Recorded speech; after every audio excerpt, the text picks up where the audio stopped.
Welcome to the 525 Records podcast.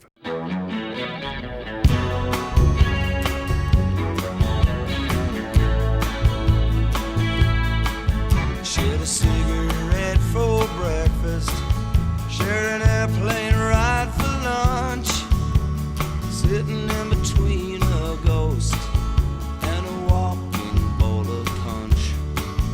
Then you play a little hunch, predicting a delay on landing. Well, I predict we'll have a drink. Lost my money on a first hand, got burned on a big fat king. And your ears just wanna ring, and your eyes just wanna close. Nothing changing, I suppose. It's too late to turn back. Here we go. Portland. Oh no. It's too late to turn back. Here we go. Portland. Oh.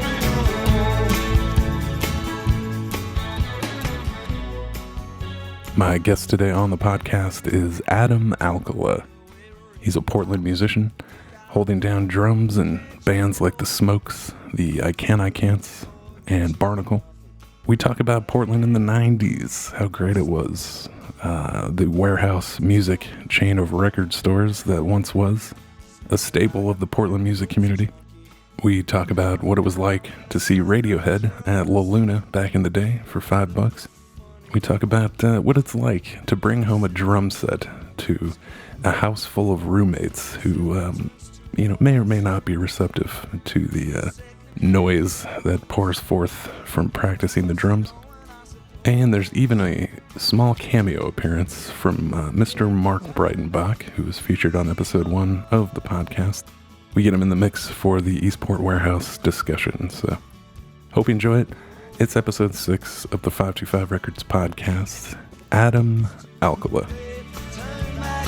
Here we go. Ooh, Portland.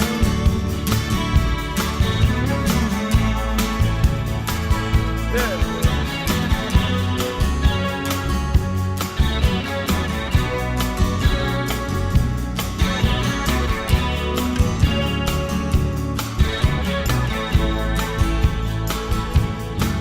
Shared a cigarette for breakfast, shared a pack of lights for lunch.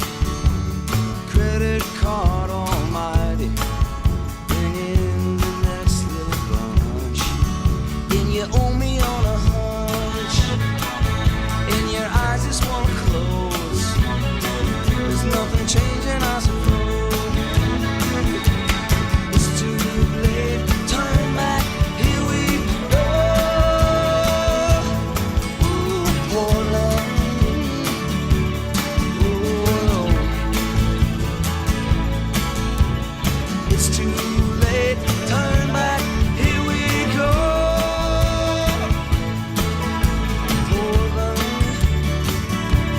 Oh, it's too late to turn. Too late, I know.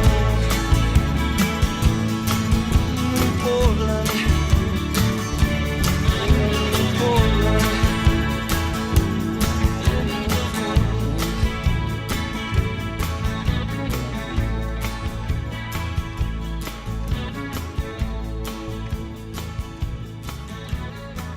Portland. We're sorry. Alcala, welcome to the 525 Records podcast. Hey, Elliot. Good to be here. Thanks for having me, man.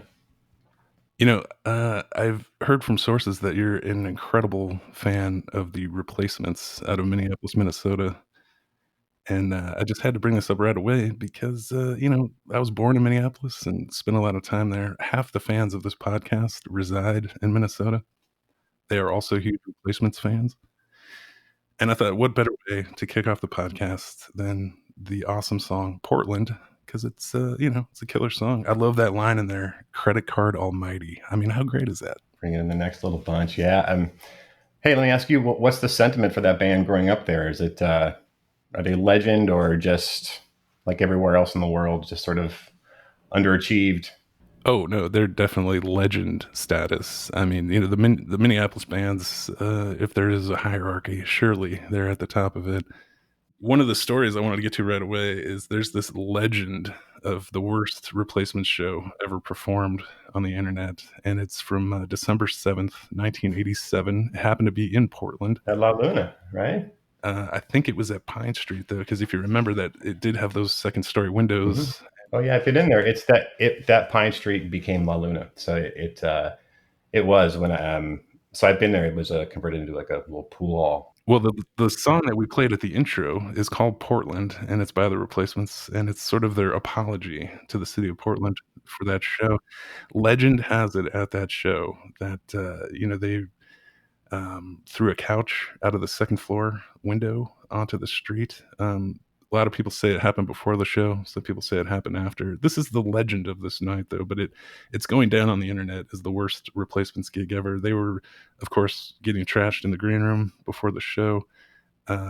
Legend has it also that Paul tried to do a Tarzan on the chandelier, which came crashing down.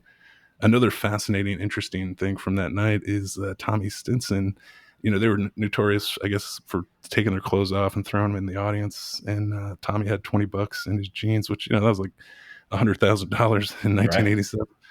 And he forgot he had money in there, and so the crowd was so cool. He begged them, "Please give me my jeans back. I need that money." And they made their way back up to the stage, $20 bill intact. I've also heard a story where he took his per diem and thought, with or without this per diem, I'm broke. So he lit that per diem straight on fire. So I've heard those stories too. So that's the cool thing about that band. There's a really great book called Trouble Boys that came out 2-3 years ago, and it's, I guess, I don't know, the definitive story of that band. And Well, it's easy to think that it's easy to have rock and roll excess rebellion and just getting trashed every day before shows, and it's actually really hard. You have to have such an abundance of just natural talent that you have enough to spare where you can do it, half in the bag, and it's not as easy as everybody would think. But I love that story, and that's such a great song.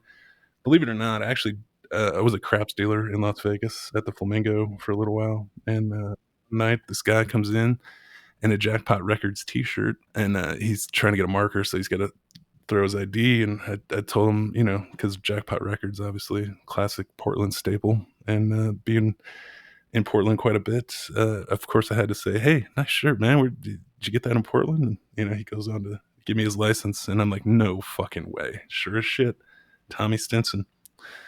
wow. Playing craps at the Flamingo. So that's my little Tommy Stinson story. But the other thing, I don't know, did you know that he took over for Duff and Guns N' Oh, yeah. Roses? Yeah, he's got quite a story. I mean, yeah, he's done what, Perfect and Bash and Pop, and yeah, he was in GNR for a while. And while we're on the Tommy Stinson early replacements, I got this thing. It's just from the wiki. I'm going to read it because I think it's awesome and hilarious at the same time. But the band embarked on its first tour of the United States in April 1983, joined by Bill Sullivan, a young security guard, as a roadie who approached the band after a show.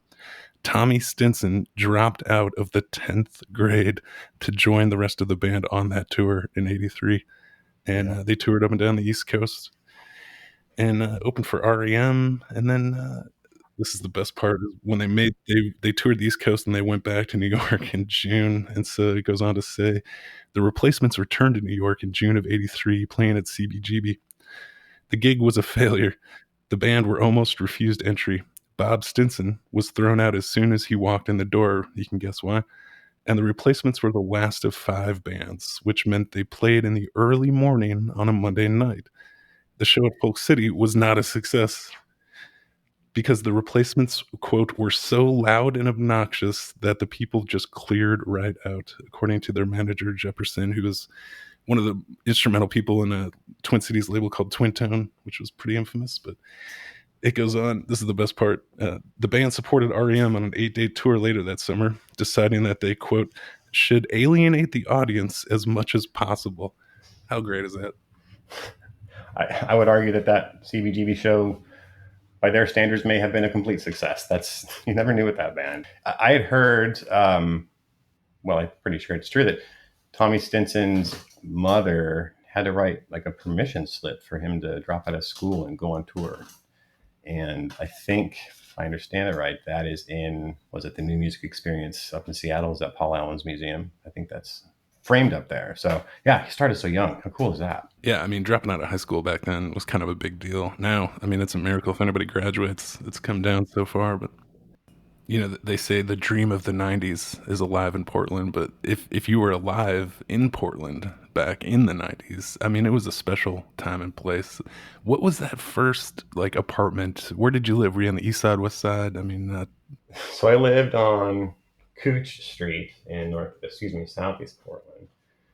And my first challenge is I lived on a street called Couch Street. Everyone pronounced Cooch. So that was my first thing. And so when I tell people, well, I live on Couch Street, no, you don't. You live on Cooch Street. So I lived in Southeast Portland in some little 2-bedroom, 4-plex converted house with 3 roommates.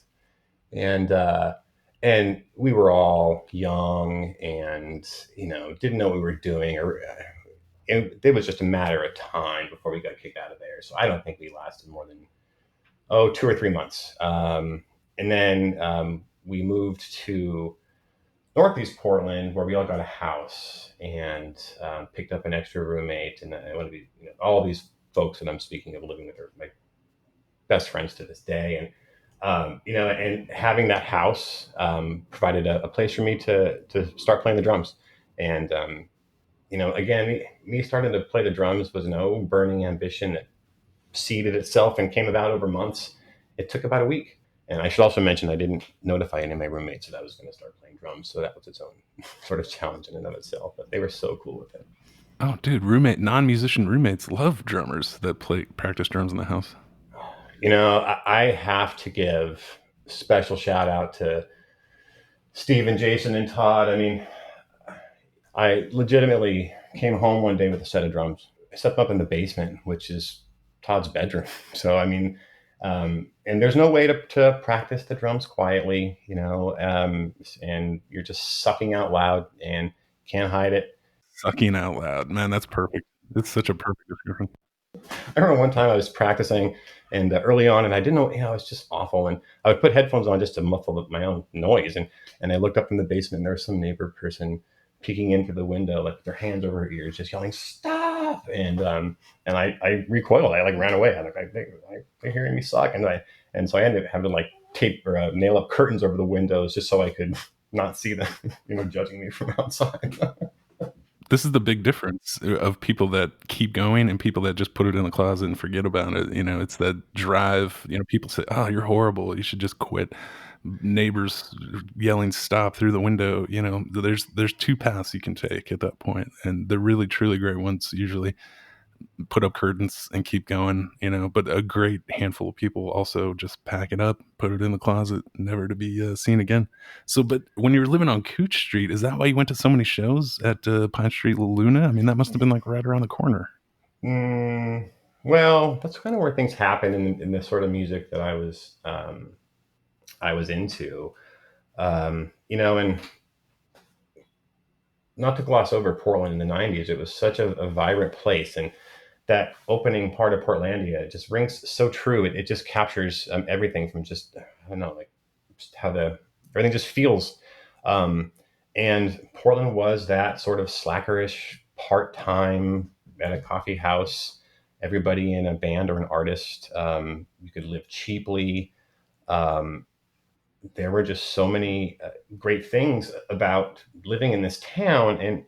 And you talk about kind of pushing through as being in Portland during that time, just starting out, there's just a lot of energy to feed off of to keep me going. But it definitely took a lot of those hours. Just once I learned how to practice the drums and just staying after it. And I'm sorry to answer your question about the La Luna.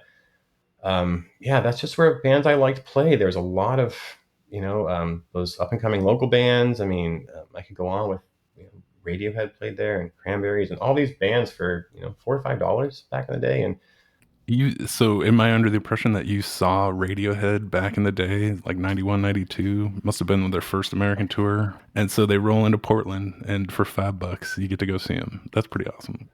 so I worked at the Warehouse Records in the '90s, all throughout the '90s, and you know, music was obviously way different then. You know, every town, every city had their own local rep, and they would come into record stores and give you tickets and swag and music to promote their bands and put up displays. Uh, and Radiohead was one of those bands. And so, to be honest, the tickets may have been $5, but I may have got in for free. And man, it was not sold out. I mean, like none of those shows were. I mean, they were that up and coming, and because of that connection to with those reps, shows like that, the rep said, "Hey, do you want to meet the band?" And so, like, suddenly I remember hanging out with Ed, and the drummer's name is Pat. Just me and I think my friend Todd. Of course, knew Creep, so loved them for that. But just hey, and we talked soccer for a little while, and It was a whole different world. It really was. And it's so crazy to have a lineage where, if you're in Portland and you're in a band, you're playing a lot of shows, maybe not, high profile Roseland shows, but it's like they're just like you.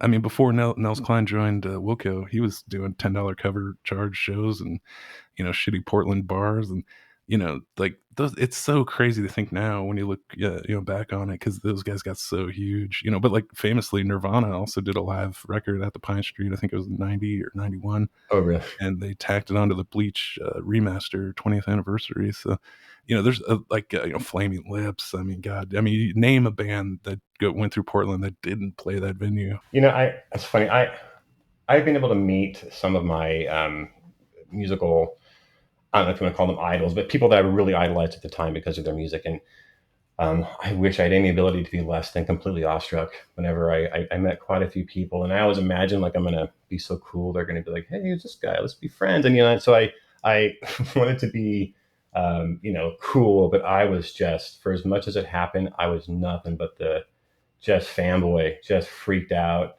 At one point, I think I met I think the lead singer from the Sundays, and she had to tell me to calm down because I was just, and I just couldn't relax. And so, I mean, I Dude, I have a very similar story. I met the drummer for Red Fang at the B-side one night with John Rasmussen, the legend of John Rasmussen, and I was so fanboyed out. John's like, "Yo, you need to chill the fuck out, dude." the band that really did it for me was this band Live. Their first record came out, Mental Jewelry, and that was the one where I thought I want to play drums. And that drummer Chad Gracie is just my favorite. And so I saw them a bunch. Maybe during the Throwing Copper tour, I was able to get backstage, and my band had been around long enough to make our tape. And of course, I had dreams of befriending him and giving him our tape. All this again fanboy stuff. And I made it backstage, and I made it through my turn in the meet and greet, and kind of found him alone. And I think I just walked up and was like, "Tape," and like put it in his hands and walked away. I mean, so. But it was so cool back then to really legitimately feel like that stuff was going to make a difference. Just the fun of it all. I'm sure it got thrown away, but I was happy that I had something to give to him. It was a lot harder to produce even a cassette tape back then. I mean, you had to have a 4-track or something to be able to record onto. It's not like today, or the early 2000s, just CDs just flying into the garbage, at every show. Man, But you that remember. band, I'm so glad you brought that up, because that was kind of the band that got it all going, which by my inside sources was a band named Barnacle.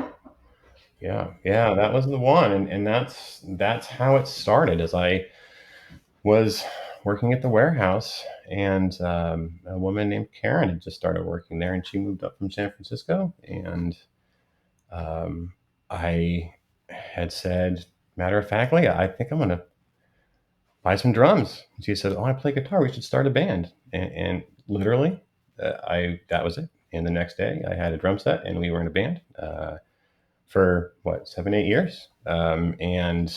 She was a little bit farther along than I was on the guitar, and she had a handful of songs, and I had never played. And so again, going back to having just great roommates who not only allowed me to be terrible, but for suddenly there to be more noise from a guitar in the house and it clashing, and at my best, I was awful. So, you know, and we just did that. You know, I still practice, excuse me, I still play shows in without shoes because I used to just in the mornings just wake up and sleep on the couch until someone or Karen came to the door for band practice, and we would just go right downstairs and play, play for hours. So, but yeah, we did Barnacle for a long, long time. It was a long time, great time. Yeah, she was an awesome guitar player and a really good singer. And I have a song queued up. I hope it's cool. We should listen to a little Barnacle right now. I'm not going to play the whole song because it's like 10 minutes long, but I think the intro is really cool. And it just epitomizes that sound, the sound of the 90s, like the dream of the 90s. This is the sound of the 90s, no doubt about it. All right, here we go.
That song is amazing. It sounds so well recorded for being, from the early 90s. Do you remember that session? I mean, what was that like? How did you guys record that? So a couple things about that, just to show my true fandom of Chad Gracie. If you listen to the song "I Alone," that intro is completely stolen from him. It is the same thing back then, and you'll notice a difference between my progression in music. Is back then I would learn something, I was like, "That's going in, no matter what. That's going in." And I didn't really I crowbarred things in just because I learned something new or could do it. I didn't really pay much attention if it fit. It's always exciting when you get to a point where you have songs cohesive enough to go record. And um, we were never we never wanted to do it. We weren't super DIY people, and so we always knew we'd think studio. I think we were able to afford a 16-track studio back then, but Rob, I think, had been in the studio in some previous stuff, but I'd never been in one. I don't believe Karen had been in one, and so um, it was just the coolest, funnest experience, and for no other reason than just to hear your own stuff back at such quality and volume. But that album we recorded in about 3 days. I remember the gentleman who did it. His name was Carl Brummer. I forget the name of his studio. Um, and we were in and out. It's all done live, with the exception of course, the vocals are overdubbed, and you know, we also simply didn't know what we could do with the studio beyond just recording ourselves, and that's basically what we did on a higher level: is plugged in our instruments and pressed record. One of the things I like about it is the drums are, especially on that cut, the drums are just center stage and taking, a lot of attention. And, whenever I listen to you on the drums in any given song, you can always identify what your drumming style reminds me of is like a tiger laying in the weeds. kind of camouflaged under the song, just waiting to pounce on the perfect fill. Like a lot of drummers, they just go fill crazy. They can't resist. They can't help themselves. In the first 30 seconds of the first verse, there's a crazy fucking drum fill just to try to impress people, you know. But your style is so in the pocket. It's so rhythmic. It's so, you know, you are such a tempo monster behind the drums that whatever song starts, you know, you really are like a train conductor. If people are going way too fast, no, I'm gonna rein this in.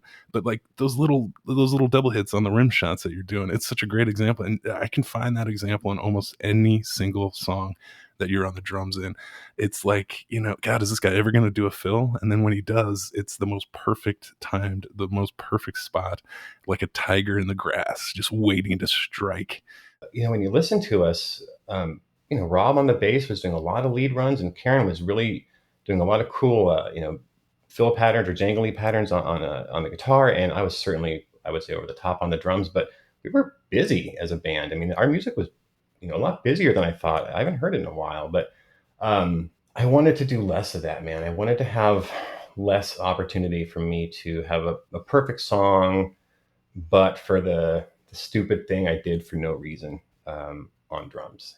I don't do it to any great regard. I know what you're talking about. I hear it. I do kind of wait to do a little something, and it always tends to show itself. And if there's not there, then it's not there. But The best part is once you find that perfect moment, you don't hammer it to death like a lot of other drummers. You know, it's very tasteful. It's either a one and done, or maybe it'll repeat on a second chorus or something. But it's not. A lot of guys, they find that moment and it's like, oh, I'm going to do that every single 4 bars. And you know, I always found that this is why you are the most unsung Portland music scene drummer, in my opinion, and why I couldn't wait to get you on the podcast. That early Barnacle stuff is kind of an early look at what the Smokes would turn into, because Rob on bass, you on drums, it really it was the very beginning of the Smokes. Let's talk about Rob. Rob, man. So you're in Barnacle. You guys at some point are Splitsville, and then what happens first? Is it King Size and then the Smokes? Just tell me about well, Rob back then. Barnacle was, if nothing else, a very practiced band. We would play, you know, 6, 8, 10 shows a month, and we always insisted on practicing the night before each show, no matter. You know, if we played shows Tuesday, Wednesday, Tuesday, Thursday, we'd practice, you know, Monday, you know, Tuesday, every day in between, right? So we were always playing. And you know, Rob had dedication like I had dedication. He never missed. He called the band, and it was really hard. And it was a relationship like any other.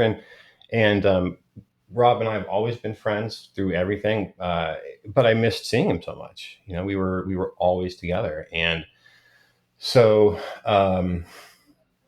I at that time decided I was going to learn guitar a little bit, and I did some singing in a band and playing guitar, and Rob was doing his thing, and he, you know, went wherever he went and created these songs. And you know, Pat's always been a friend of ours, and For people that don't know, Pat is Pat Kearns, another Portland legend. Ran a studio in town, founded and fronted Blue Scouts for Black Hearts. Really good guy. man, the fact that in my stupid little thing I've done, I've supported Rob Burnham, Mark Breitenbach, and Pat Kearns. I mean, I've supported those guys in any small way. It's truly just it blows my mind. But anyway, so you know, I was doing my thing, and it may have been a year, maybe more. Rob was out he delivered flowers, and he stopped by one day, and he said, forming a band, and me and Pat are in it. We want you to play drums. And cool. And you know, one thing, it may have been the very next sentence, but he said, but I'm in charge. I'm in charge, you know. And you know, that Barnacle record self-titled because we just could not sacrifice our egos for some person to defer or agree to disagree on any song album title. You know, like we could not agree on stuff like that as a band as we got towards the end of it. Inconsequential stuff, but nonetheless, you know, it just became, you know, something that, you know, just it just ran its course. And so he said right away, I'm in charge. And anybody that knows Rob well, you can just hear him saying that. You can see him saying that. I'm in charge. One thing, I'm in charge. I mean, that's so Rob. Yeah, and that's, and that was fine by me. I didn't like being any part of a democracy, if you will. I mean, I certainly had a lot of hurt feelings within the Barnacle, just being overly sensitive to just getting my feelings hurt for stupid things. But I didn't like that. Hey, who's going to call this person and this person? Who's the responsibility to book this show? And what about money and blah blah blah. And so it either ended up not getting done, or we had a manager for a while in Barnacle, and that's when we really got a lot of shows. But so I think I went to like one or two practices.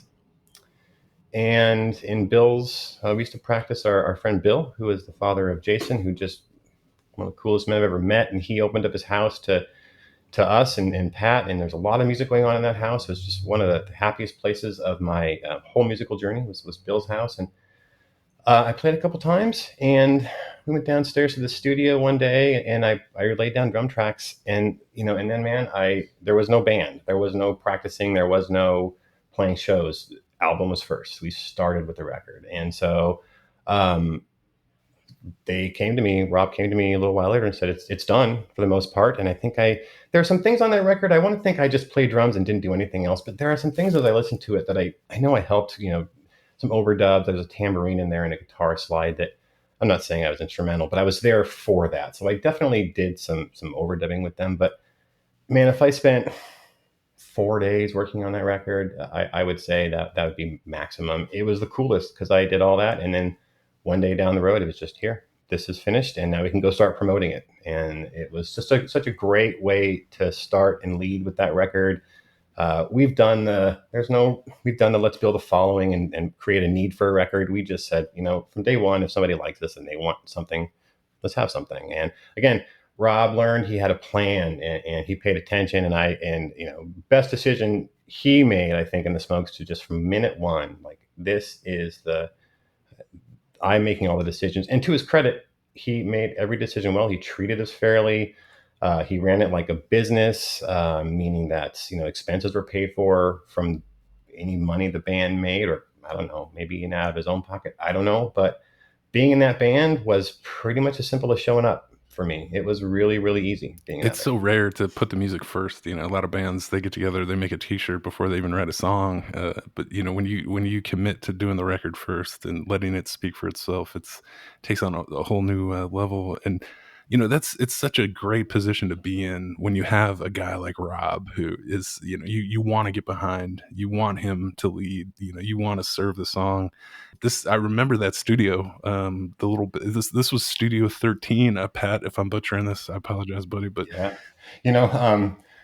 One thing about being in the band with Rob is to know him, and I don't need to explain my love for that man. He's my brother. But within any inner workings of a band, there's just learning how to deal with one another. And in any endeavor I've been at, I've never experienced any true conflict that may have been about song structure or something stupid, But when it came to even those things, Rob has a way of simply saying no, and then you just know that's he's decided. And and if he's open to working on something, he'll absolutely listen to it and work on it. But that's where I think, again, the Smokes worked, because he just would be the ultimate decider. And we never questioned him, we never pushed back. And again, one of the many, many, many ways it was so fun and easy I had very little part of that band, if I really, really think about it.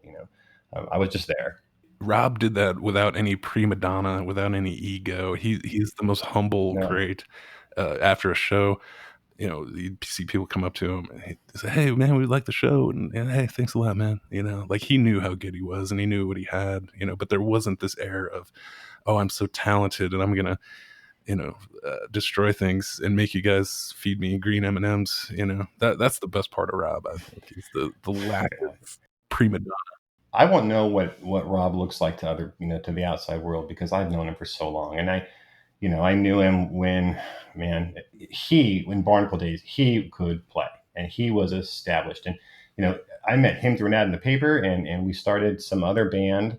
He called like that night, and he never heard me and Karen play, and he said, "I'm going to be in a band with you and Karen," and he could play, and he put up with us for, a good. We had a show within about 8 or 9 months, but I mean, you know, I couldn't play, and Karen, was still learning. We were all learning, and he was very patient. And if you listen to some of that Smokes stuff, and I don't think people, or excuse me, Barnacle stuff, I don't think people know that Rob, I would consider Rob a bass player first and foremost, and that's Barnacle stuff. He's killing it on the bass. And when he stopped playing bass in the Smokes, I really, really missed it. That is something I had to live without in kind of the second half of being in the Smokes. Is I lost my rhythm section wingman, if you will, after all those years of having it. It was a huge transition. Oh, I can only imagine. You guys gelled so well together in that format, and when he does go to guitar, it is quite the change. And the early days of the Smokes, you guys, he's still playing bass.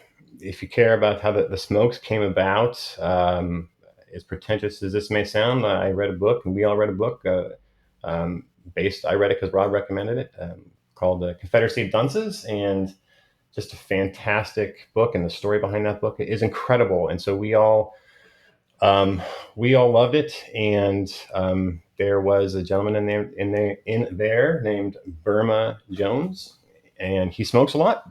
And so we're like, well, let's call ourselves Bourbon Jones and the Smokes. And so we were Bourbon Jones and the Smokes for many years, and we were on tour in LA. I don't know, down the road, and we were reading a trade magazine, a local rag down there, and there was a band called Bourbon Jones that was playing locally. And so we thought, oh shit, we got to do this again. We don't want to get sued. I don't know why we were so afraid of getting sued, but we changed our name, and we just dropped Bourbon Jones, and that's how we that's how we arrived at the Smokes by shortly after getting off the road there. When Rob and Pat kind of joined forces, there's this little golden zone of music that starts happening, right around that time. Absolutely. We used to play, Barnacle played a lot at the local punk rock club. Back then it was called the Satiricon, and it was a renowned place. It was a cool place. And we never made weekends really, but we, I think new band nights were Monday. So we were, Wednesday, Thursday night bands. And over time, there was a restaurant they opened up next door called Fellini. And we would play normally our show, and then we would go eat and wait for the night to end before you load it out. And anyway, the band, or Karen and I and somebody else, was sitting there, and Rob never came. And so I didn't think much of it. And, one thing I regret is not checking out enough of the bands that I played with, because I was just so, I don't know if it's arrogant or just sick of it. And, so I never, very rarely, I should say, did I listen to any of the bands. And Rob stuck around and listened to this band called Big Jim. And he walked up to our table, and I remember him just sort of standing there. And I've known Rob a long time, and I've truly seen him just blown away. I've rarely seen him just blown away, should I say it. And he was just like staring at us like I just saw the most amazing band. And it was Big Jim, and Pat Kearns was in that band. They were awesome. And, Rob being the cool guy he is, and Pat being the cool guy he turned out to be, like, they became friends that night. And over time, we played many, many shows with them. Big Jim was a huge part of my musical foundation as well. Early on, I really liked a song of theirs called A. Like, I just loved it, and I may have asked, if I could play drums on it. And man, I've been playing for a year and a half. I didn't know much, but I wasn't afraid. And so, I forget the exact time frame, but down the road, Pat invited me to Seattle to play on this song, and Rob and I went up there, and I felt so cool. And you're young, and you're broke, and you're sleeping on floors, and you're scrounging for cigarettes. There's no beer money, like the whole thing, right? And then going into this, this studio that was still a pretty new experience to me, and recording on this song that wasn't my band, and the song that I loved so very much, and So that's one of the ways I got to know Pat. And, you know, I loved Big Jim so much. I was so glad to have they're from Seattle, so they weren't local, but I got to play enough of them. Like I liked having one of my favorite bands being not just my friends, but a band I could see often. They were so good. Um, and so Rob and Pat just maintained that friendship. And then, again, I don't know exactly how they formed the Smokes, but, I remember being so excited to play with Pat because, I mean, I would watch him play and just think, I want to be up there. And, towards the end of Big Jim, I sat in on drums a few times, but when I was able to be in a more of a collaborative effort with Pat and Rob at the same time, you know, and then throw Mark in on top of it, I just could not have been in a better group with a better group of people. Just crazy, crazy. I fit in there somehow.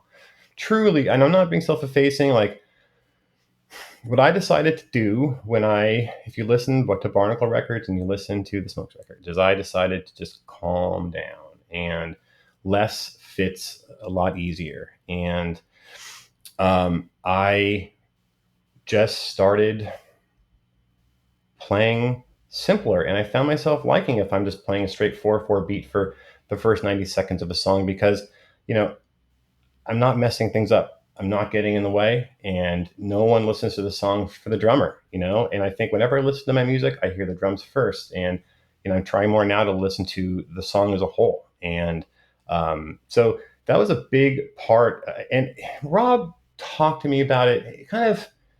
He never said, "I need you to play this way." He's so good at steering you, and like there are probably things that over time or over the years he would have liked that I have played differently or done differently. And either he sort of guided me that way, or we came to a consensus, or I found it, or he let it slide because he deferred to me because it worked. He certainly the farthest thing from heavy-handed.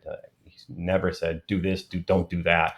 But when I got into the Smokes, I just didn't want to put him in that position, and I don't want to be in that position. The best part of you is that you don't need to have that conversation from a songwriter perspective. So, if Rob has to go to you, it's usually like a finesse thing. It's not like hey, dude, we need to radically change the way this beat is.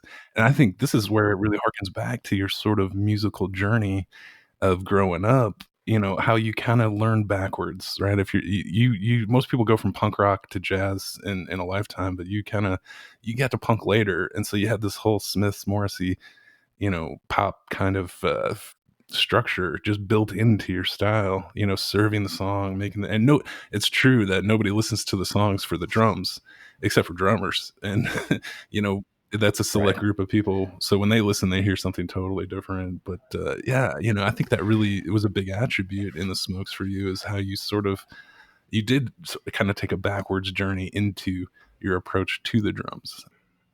I spent between Barnacle and the Smokes. I was in a band where I wrote songs and I sang for, let's say, a year, and that was 28 years ago. And my singing and songwriting and guitar playing in the 28 years has gotten no better. I did it for a period of my time. I can still play guitar a little bit, but I'm nothing else but a drummer.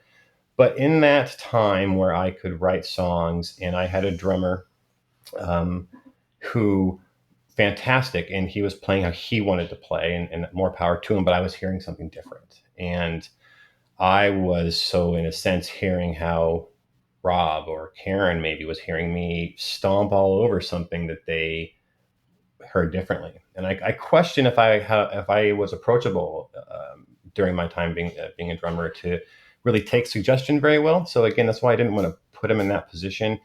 But once I started doing it was just something that I didn't have to worry about anymore. I mean, sometimes if I can, I'll get away without playing at all. I have no problem stopping to play mid song for any period of time. There's one song we play. God, back in the day when you could smoke in bars, there's a song called "Broken Tire" that we played, and I just decided that song was my smoke break, and so I decided no matter what I write for the song, it's going to be one-handed. And so I play the entire song one-handed just so I could smoke while I'm playing the song. And And if I played it again right now, I'd still play it one-handed. That's too funny, dude. I mean, there's nothing more classic than somebody smoking while playing drums. It used to happen all the time back in the day. If you're old like us, you'll remember, a few people. But the thought of that now is like foreign. That's another cool part of Portland in the '90s, man. I mean, like I got to do that, and Portland's a very gray, wintry, rainy town. Lends itself to sort of hunkering down and hanging out, and and being in those clubs. I got to do all that. I mean, it was Portland in the '90s. I mean, we all know what was happening, and the grunge was prevalent, but The best part was there was no internet. You still had to go to the library, so the music was like the biggest thing going. And there's a bar on every corner with either some acoustic performance, or if you're going to Satyricon to see a show, that was what you did. Like, oh man, I wish I had $5 to go see this yeah, show. Get tanked up, drink a couple beers. It had a whole different focus and feel to it, because there was no cell phones, social media, internet. That's You went in, yeah. you engaged at the show, you stood there, you didn't do anything else, except watch the show. The focus was all about the music. Yeah, you wanted to create a memory, and you didn't try to catch it through some other artificial means by your phone or something where you can try to enjoy it later. I mean, you knew this was fleeting, and it was only excuse me, this was gonna end, and so it's never going to be relived, and so you just better enjoy it. And um, we didn't even really wish there was an alternative. That's just how things were back then. Yeah, I mean, it was a special time that I'm glad I got to experience a little bit of. I mean, even just the change from the early '90s to the late '90s. Like bands like Floater had come along, and the early '90s was like if Portland in the '90s was great, then Portland in the early '90s was like, wow, it's like the creme de la creme, the caviar. I remember seeing a band called Sun 60 and loving them so much. And I mean, it took me so long to find that band's music because you just couldn't. There was no internet there. I think that album, or excuse me, that band put out a record, and one day that record arrived at the record store, and I was like, finally, I can listen to it. And I talk about this with my friends quite a bit. Is I like how things are so accessible, but I also hate it because when we were coming up, it was so fun to hear a song and try to find that song. And we all have memories of the blank cassettes ready to record off the radio, and so having any version of a song was meaningful to you, and the instant gratification was not there. And then you had to find the song and the money and get there, and so it was just so much more rewarding by the time that you finally had that thing. It was way more special, which is I just had to move and got rid of all my CDs basically, and that was so hard because those all have stories behind them, but they're taking up space. I'm so glad you brought this up, because it's the perfect segue into the Eastport warehouse. Because people that are young, they don't remember there used to be things called record stores. You you had to go to a store to buy a tape. And this is now 3 podcasts in a row, which I had no clue how deep this Eastport warehouse was, but it links everybody. I just had the Bush Brothers on back-to-back episodes of the podcast. Eric famously worked at the Eastport warehouse. Episode 1, of course, features Mark Breitenbach, who was also a famous member of that Eastport warehouse crew. But you were like the granddaddy. You're like the Grandmaster Flash. You're like the Iceberg Slim of the Eastport warehouse, because you were there before any of those guys, and you were there managing it. So, and this is the total tie-in, to the in terms of finding music. Oh, I heard that song. Let's see if it's at the record store. I mean, so what? Would you have any good Eastport warehouse stories? And tell me about what it was like meeting Mark for the first time in there. The warehouse is definitely central to my entire life. My brother started working for the warehouse in like 1988 or so, and he had a boss named Jeff. And during that 4 months I came home from college, and moving back here, Jeff offered me a job, and I took it at the warehouse just because there was one store in Clackamas, Oregon, store 362, that I could transfer to. 444, people might know it for what it became, but it was not. bigger story to that whole thing. 362, the store I worked at, was there for the only store in Oregon for many, many years. And the old Tower Records at Eastport Plaza moved out, and Warehouse bought it or moved into it. So that was the first Warehouse 444. It was a much bigger, what a Tower Records looks like. It was cooler. It was bigger. It allowed for there to be bigger stocks of different musical selections. Um, just an all around much funner record store experience. I worked there very very little.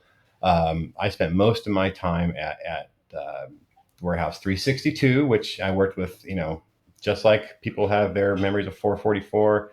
I worked with such class people that were there for 7, 8, 9 years through their getting their degrees and being in bands of their own, or just that period of life where they just wanted something fun to do, and we all took it so seriously, and we were the resource for people to find that song that was some earworm in someone's head that we had that they had to get out. And so being the only store in Oregon for a while, we would do things like call radio stations and things like that. But once 444 came, there was a friendly rivalry. They were definitely cooler, but we thought we were. And but that was just great to have another sort of team down there to rely on to chase down that music, and they took it just as seriously as we did. And I still have some really good friends from that time. But then they tore it all down, and I would say in about 1998, they rebuilt it to what it is now, way less personality. I managed that store for about a year and a half, and along that way, we picked up some other stores. I think down in Salem, Blockbuster Music came online, and you have stories from some of those people joining becoming part of the Warehouse ranks, and yeah, man, like I hired Mark, and I worked with Mark for I don't know how long. So I had Eric Bush on the podcast last week, and he was talking about the trifecta of the Eastport Plaza, which is 82nd and Holgate, roughly, in Southeast Portland.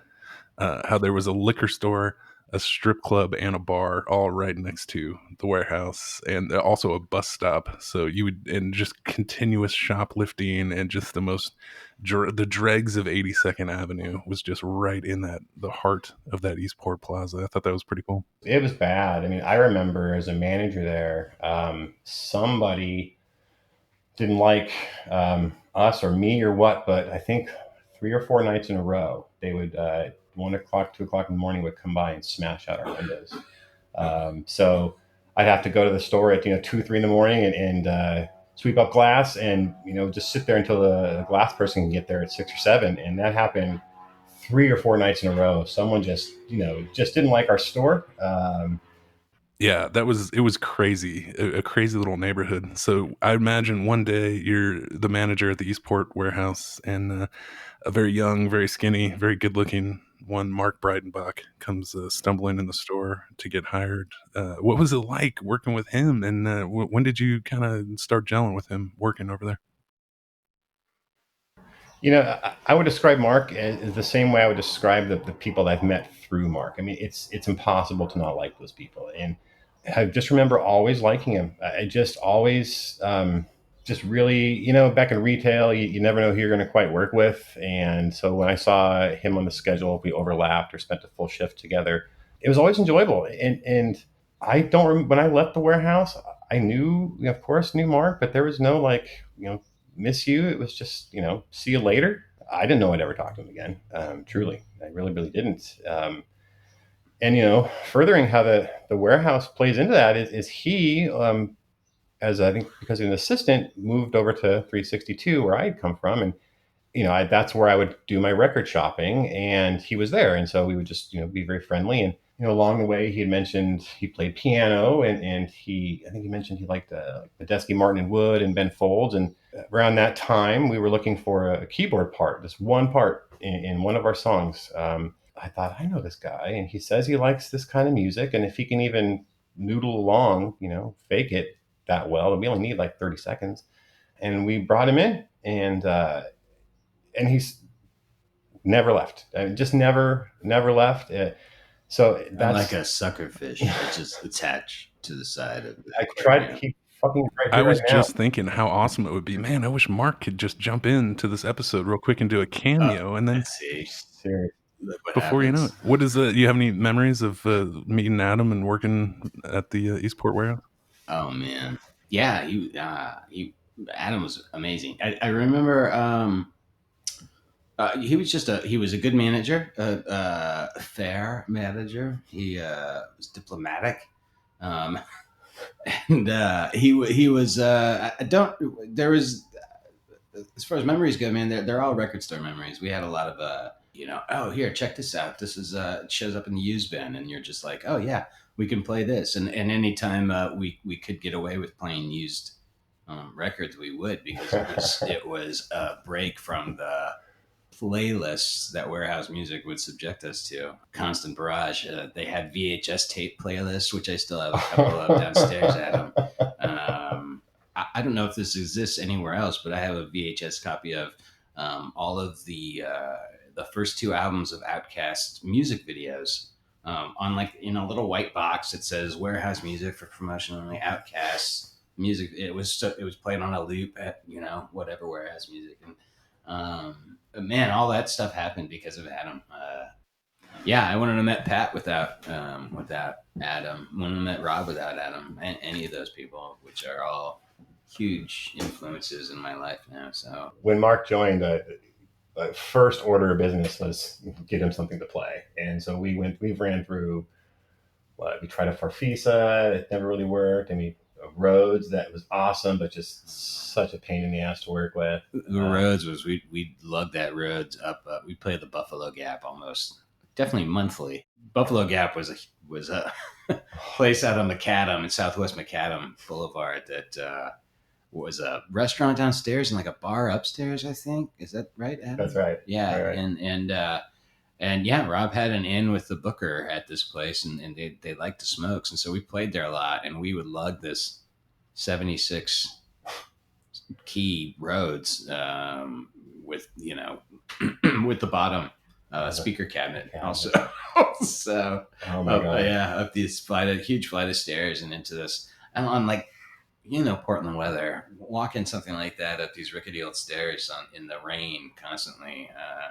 I'm amazed that it never landed on us and broke legs or limbs. I'm so glad we never had to tour with that thing. That would have been such a pain. I do remember packing that something, but yeah, I don't know. We never did. That's true. It was always lugging it around town. Well, one of my favorite things about Rob as a songwriter is like most of the world's greatest songs revolve around love or stories of love, and Rob has this songwriting style. I could only describe it as he's just consistently and always on the cusp of love. Like every day is like he just broke up with his girlfriend, and now he's got this awesome song all about it, and it's just such a prevalent force. And one of the things that Adam sent over to me are these uncut gems of these smoke songs that you guys apparently recorded at a really nice studio. Adam, help me out here. Was it Supernatural Studio? I mean, these are unbelievably high fidelity, awesome recordings. And if it's cool with you guys, I like to play one right now. It's a song that features the legendary Mr. Mark Breidenbach on piano and backup vocals, written by Rob, recorded at Supernatural, and it's one awesome cut. Here we go. It's called Wild Irish Rose. Wild Irish Rose, she is so pretty. The night trains, the ride I like the best. Mad Dog 2020. Whiskey's better than the rest.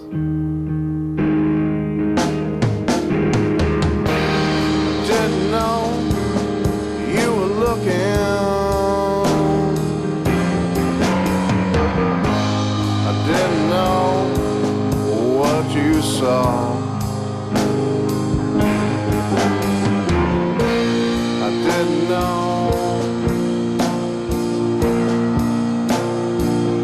that you cared at all.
night trains, the ride I like the best.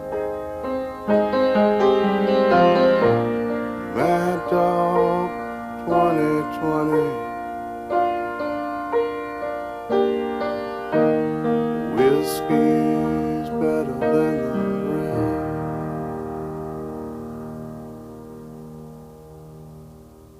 God damn, that song is good. I mean, how do you have these pristine, high quality, high fidelity cuts that have never been released? Like, how is this song just laying around and not out there? I mean, what an amazing fucking song. Tell me about what it was like to record that and what you guys remember. I remember Supernatural being probably the best, the coolest, funnest experience in the studio. It was just big, man. It was this nondescript house that opens up into this like daylight basement. So you leave the engineering room and you open this door and everything's down. Like it's in this, it's just gorgeous and just huge. Was it 32 track? I think maybe 64, but 1 inch tape.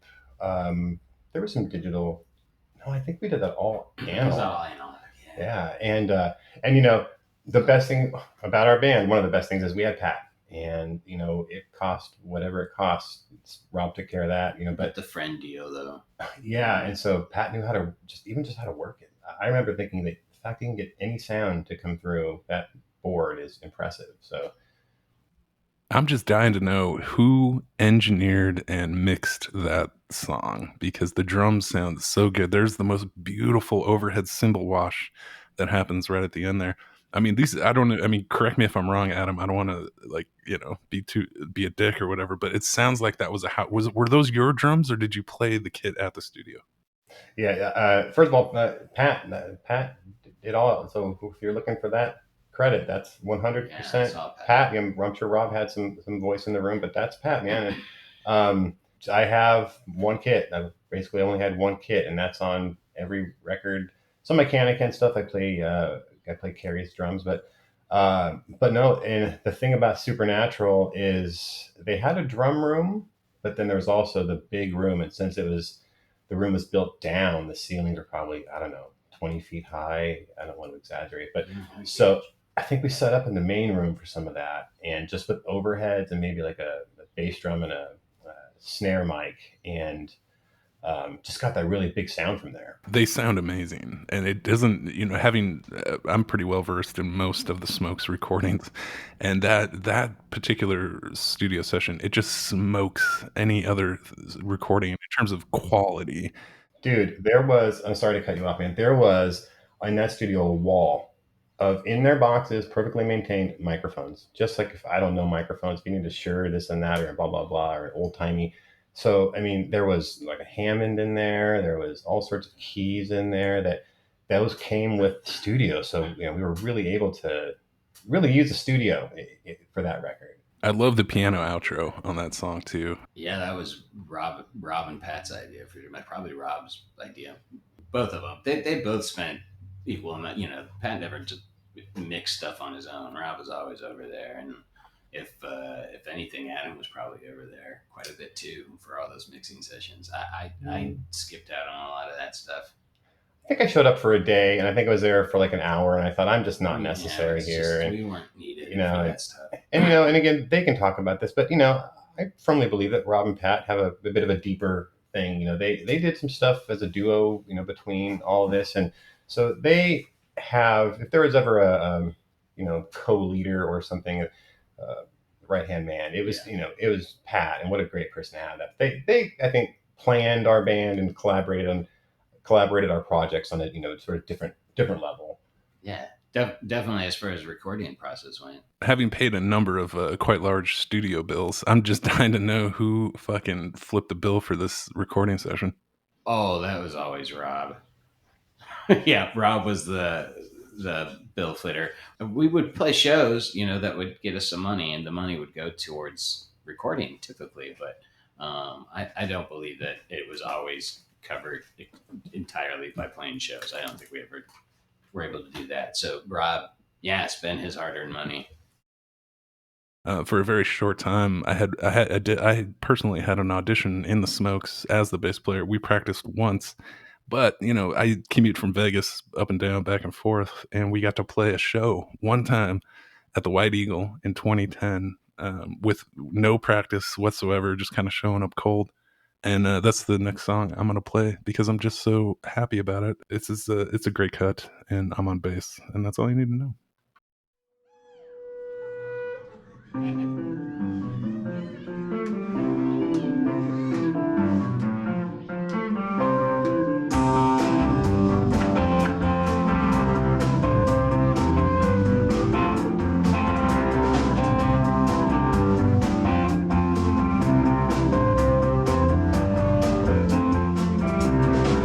I've been to Texas, I've been to New Orleans, didn't stay long, I had to leave.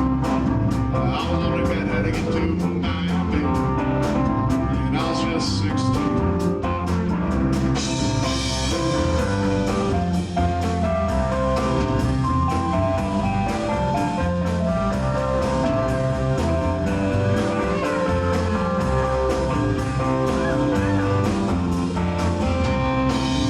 Stepped on cement, stepped on strong, been around, yeah, I've seen it all. Stepped on the featherbed in a penthouse suite. Yeah, that's a nice place. Sweet. Nice place. Nice place to lay your head.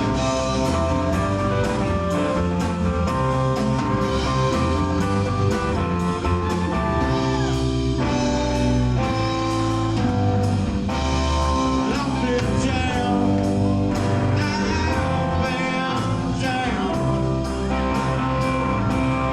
Now that I'm down, down, down, down, happier now.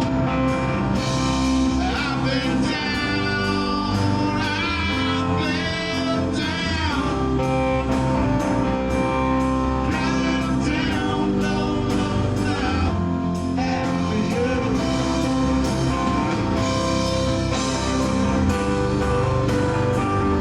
Am I happier now?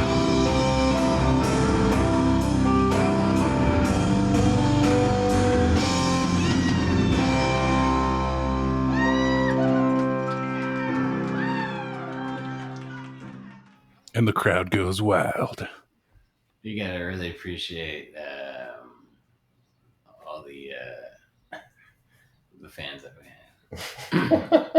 So that was the Smokes live at the White Eagle with yours truly on the bass guitar with no practice on a song called I'm Down. And I'm so excited. You can tell the difference clearly between a high professional, high dollar recording at Supernatural Studios versus my shitty SM58 live recording of the White Eagle show. But nonetheless, what really appeals to me is when you have a piece of music that transcends the recording quality. The performance is so good, the passion is so intense that it just doesn't matter. This Smokes live record, which is going to be coming out very shortly, for free to the public, for everybody's enjoyment, will be available to be listened to and enjoyed. What I think about when I hear that, man, is first and foremost, it's so cool that I was able to, as 19 years old, start playing drums and along the way, meet these people and create these sounds that wouldn't otherwise exist. So when I hear that record, the live record, I mean, of course, I'm going to think, oh, this could be different, and it certainly could be better. But that was the Smokes. We, I think, had something there, maybe on some small replacements level. Not comparing, but like we tried our best, but didn't try that as hard as we could have. But to Mark's point, we really put it out there when we played live, and Well, and I don't think it's far off to say that we weren't the soberest band by any means. We didn't go into our shows. For the most part, we weren't a partying sort of band. No, we wanted to get home as quickly as possible after the shows were done. Yeah, and that's what became part of the grind towards the end. Is I went the whole evolution of being young and in my 19 and early 20s to wanting to do it and thinking it was simple as just playing good music and someone finds you. And I really wanted the end result of music. I wanted to be the famous rich drummer in an established band that reaps the benefits. I didn't want to do the work. I didn't want to actually. Tour and- Yeah, I didn't know what that took. And so the couple of times we went out on the road, it was just really clear that I don't want this. It's fun, but I'm homesick or broken on the road, and it's a really unhealthy lifestyle. And this is before Wi-Fi or phones or anything, so you just have so much time on your hands to kill. That once it became less about making it's just about making music and being part of this group of friends. Um, and Ellie, this came out of nowhere. I had no idea this even existed. So what a nice, cool blast from the past. It was nice way to Yeah. start thinking about this all over again. Yeah, and be on the lookout because it'll be available free to the public, courtesy of 525 Records. And when you're talking about the focus and creativity, and we talked about this a little bit earlier, but your guys' commitment to always showing up for band practice. You're never missing it. You're always in tune. Focused on what's happening. That, to me, that really exemplifies you guys in a big way. A lot of bands that I've been in, we spend so much time getting trashed before the show. You guys put it all into the performance, into the creative aspect. You left 110% effort on that stage, and that was your outlet. It wasn't just like we were saying with Rob, the lack of the prima donna ego, the humbleness, the just austere sort of focus on creativity. That to me was the Smokes, and I think that's so cool. It's put it on the stage. That's the outlet. It isn't in self-destruction or getting trashed before shows. It's in the actual performance and the execution.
Well, and all these years later, I see guys like Rob and Pat and Mark and everybody else too, but mainly Rob and Pat, these troubadours that spent a lifetime just slogging it out, paying dues, playing clubs, touring the I-5 corridor up and down the coast. And, this is what it takes to have any kind of modicum of success in the music business. And music today, it's such a shadow of its former self. And this comes back to the dream of the 90s is alive in Portland. Like, you had to be alive back then to really realize how many awesome bands there were and how much of a focal point it was in terms of culture in the city, people going out to shows before the internet. I mean, yeah, it was just a very special time. Hey, Elliot, I made this list, and these are the bands that were going on in Portland when I was playing in the 90s, right? Hit me. So Hazel, Pond, Everclear, Heat Miser, which had Elliott Smith, the Spinanes, Dead Moon, who were regulars at the warehouse, by the way, Poison Idea, Sleater Kinney, Dharma Bums, the 30-06, and the Dandy Warhols. I mean, those were all in-town bands, and we were not in town with them. They were playing places that we would never even touch, but that's what was happening. And they were not rich. They didn't have tour buses. They weren't like, millionaires. They did it because they loved it. I can't believe you brought up Hazel and Pond, because on the last episode of the podcast, Eric Bush went off on Pond and how great Pond was. And of course, I got into it right after that and was blown away. But you bring up Hazel, we talked a lot about Mike Lastra, who's a fantastic engineer in Portland. He'd mastered almost everybody's record. Talk about Poison Idea. He did a couple Hazel records, a lot of punk bands. So it's just another connection back to that whole scene. Another unsung hero of the Portland scene, but did a lot of those records. Well, I think we were. It was so easy just to put us in the shadow of Seattle during that time, that we were just some sort of grunge light sort of thing. And at the time, I didn't even see it. At the time, I would take it almost as some like arrogant, egotistical affront that some of these bands were getting big and I wasn't getting big. But these were the bands that, best I know, did what I wasn't prepared to do, and that is hit the road, played and played and played. Actually, followed through on what they were putting out there, and it was great. It was great being the city was very alive back then. Well, I think this brings us up to the point where the I Can'ts start to become into existence. Sort of post Smokes, Seth moves to Austin. You guys have a brand new band called the I Can'ts, and I'm so happy because I get to do more shameless self promotion. But during that time in 2010, I happened to play bass on that record. I was also, for a very brief moment in time, the bass player in the I Can'ts, which I think is awesome. What was it like starting that band? How did that get together? So here's how I remember it. Going along in the Smokes, and then Rob and his family were moving to Montana. He announced it one day in practice, and I feel like it kind of came out of nowhere, or I was taken by surprise, and happy for him, but also, hey, this is ending. And so we walked out of practice, and I remember just saying, hey, Mark, do you want to start a band or make some music? And he said, yeah. And simple as that. Mark saved our band. Like when Pat left, and Pat had better things to do, and I love everything he's done.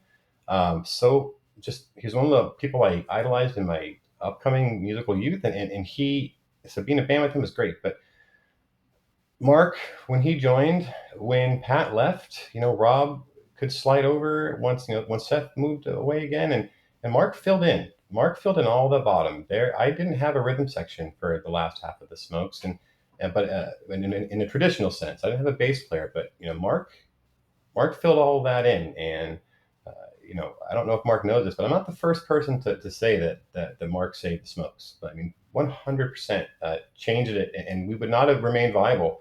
I really don't believe had he not joined. When we started that band, walking out of Rob's house, I didn't know Mark as a songwriter. I knew him as a keyboard player. I didn't know him as much of a guitar player. I think I'd seen him play the bass in some Senators shows. There was no Les Cash. There was only I Can't towards the end of the Smokes once Rob moved back. But I mean, so I didn't know what I was getting into, that Mark could write these songs, that he could sing. And Mark had a very different way of keeping a band together. He liked to practice. He liked to hammer things out. And I was not used to that, and I think I have a bit of a thin skin when it comes to taking suggestion. And so I mean I didn't have as much fun, I think, initially, because it was a bit heavy handed. And so when you enter Andrew into the picture, to me, that's when the I Can'ts formed like Voltron and became, a unit, like a real thing. So what do you remember? Talk me through when Andrew came into the band? Well, I guess it's real simple. I mean, he knew, again, he fit, he worked with a lot less, and it's really seemed to work. Um, Real steady. Sometimes you have to talk him into stretching a little bit, taking a little bit of a chance, because he's comfortable just kind of hanging out around the root notes. These are just all the best attributes that you want in a bass player. And like earlier in our conversation, I was ripping on drummers who can't resist doing fills in the first verse of the first minute of the first song. They're just plastering a drum fill. That's kind of my style on bass. I'm sort of just like, oh, let me fucking take a dump right over this verse right here, and just play way too many fucking notes. And this is why when Andrew comes in, boom, it becomes a unit. And this is the best thing you want in a bass player, is the foundation. You know what's going to happen. You know it's going to be there. It's going to be holding down the low end like you're supposed to do on a bass guitar.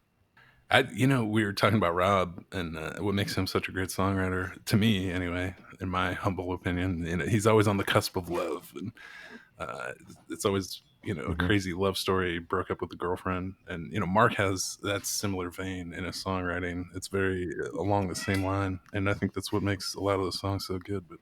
And these came out of nowhere. Mark just, like, it felt like for every other day we get a text message like, hey, I'm posting this new song to SoundCloud. And just this prolific part of his life, and just had the ability to go down and do all that. And it's just impresses me. Like, I'm happy to be a drummer. And I think that when people set out to make their own music like Mark, I think the one thing they probably could use is a drummer, because that's just something that maybe guitar players think is easier than it looks. But it is just incredible that anyone can do anything close to all of that. And I don't know how he did all the of it. sheer volume of songs that he's pumped out, it really is. It is the Mark Mysterial manifestation of magnificent opuses. I mean, Mark has written more songs than Mozart ever did, and he's forgotten more great songs than anybody that I know, including myself, will ever write. What about what's next for the I Can'ts? What are you guys? You guys have been practicing on the regs now. Is there any talk of a record, or what's the status? Oh gosh, man, I don't even know. I mean, it's anymore. We practice, and then we make a plan to do a Practice next again the next time. Yes, make a next practice. There's not a show booked yet. And we hope to make that next practice. I will say this: this feels like a real good run, because life has just settled down for the three of us, and so we have some time. So what's next, man? I'm gonna go down and make noise with these people, and happy to be a part of it. And then see if we can get together tomorrow or next week. That's the best part, man. When a group of guys just is going to the basement with no intentions, no anything other than the love of the music and the passion of trying to do it, with no other ulterior motive. You guys love it so much that you're going to go down in the basement and do it together with no expectations and no hopes and dreams. Just sheer love and passion for the music that you're creating as a unit. I think that's beautiful, and those are the best band situations. I would say when I started, doing this when I was 19, I had one ambition. That's to make it, whatever that meant. And within 10 years of starting, I realized I don't want that. And then, it had our ups and downs, and bands break up and people come and go. Life happens, but we've all stuck together. And I have everything I've ever wanted to get back from music, and that are days like today, and the music we're going to make, and the sound that exists because I'm a part of it, and the network of people who know me and I know them, and whatever legacy it is for my children that they can put on a record or listen to this podcast that their dad was a part of. They'll never know me to play a show properly. They'll probably never see me. There is no video, so I mean, like, never did it for money. I did it for friendship, and I did it to have fun. And you're so right. I feel so cool every time I get behind that drum set. I feel like that 19-year-old. I don't care if it's on a stage or in a basement. It's the one thing that never gets old. That keeps me coming back to it. And on that note, we'd like to thank you for listening to the 525 Records podcast. I couldn't think of a better way to close that out. And as always, the 525 Records podcast brought to you by the Seaside Brewing Company in Seaside, Oregon.